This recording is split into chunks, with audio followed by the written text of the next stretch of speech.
Pilots and navigators, Goose Bay is like paradise, with thousands of square miles of practically uninhabited countryside around it. They can practice operational low flying to their heart's content, without disturbing anyone. It's the sort of flying they'd have to do in warfare, to avoid enemy radar and aircraft.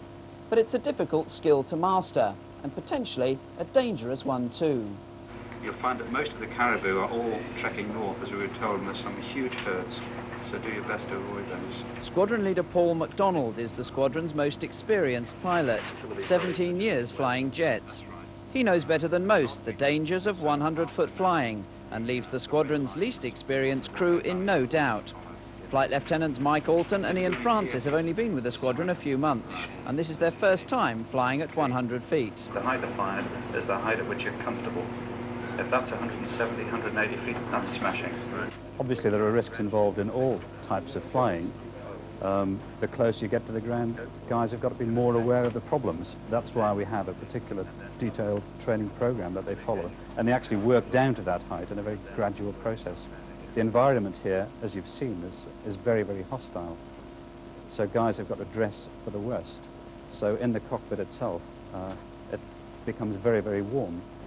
And it's because of the environment that the Canadian Air Force brief all new pilots on just how hostile it can be out there if they have to bail out. But you're concerned, though, if you do have to bail out in these areas to stay warm. There isn't too much firewood out there right now.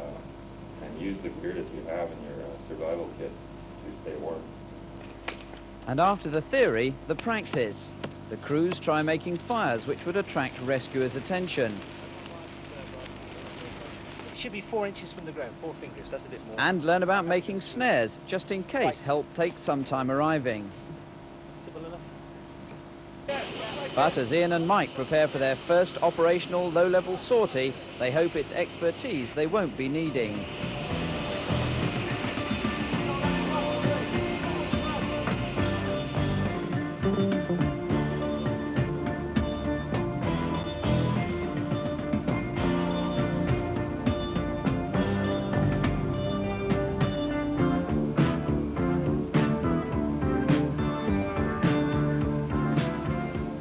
The whole point is to come out there and fly to the limits of yourself and the aircraft and maintain a more professional sort of attitude towards it. In Germany, you can fly steadily. We're used to flying at 250 feet or 500 feet, and you can concentrate on maintaining battle lookout for other aircraft, etc. But now you're relying much more on the navigator to tell you whereabouts the other guy is in position and formation, and you're concentrating on going, basically, keeping to the 100 feet to terrain screening and keeping as low as you can. Ian is Mike's navigator. And not only do you have to monitor the equipment in the aircraft, but you also have to monitor what the guy in the front's doing a lot more.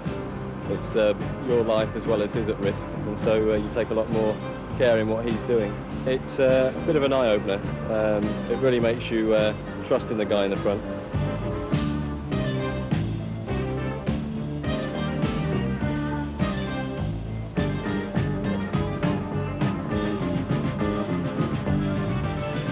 I think if anybody said they weren't a little bit scared, they'd be lying. If you make a mistake, then it's a big mistake, so you don't try not to make it.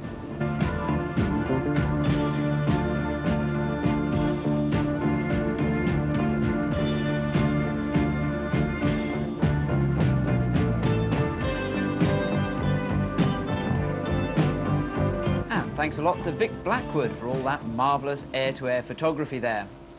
Now with this week's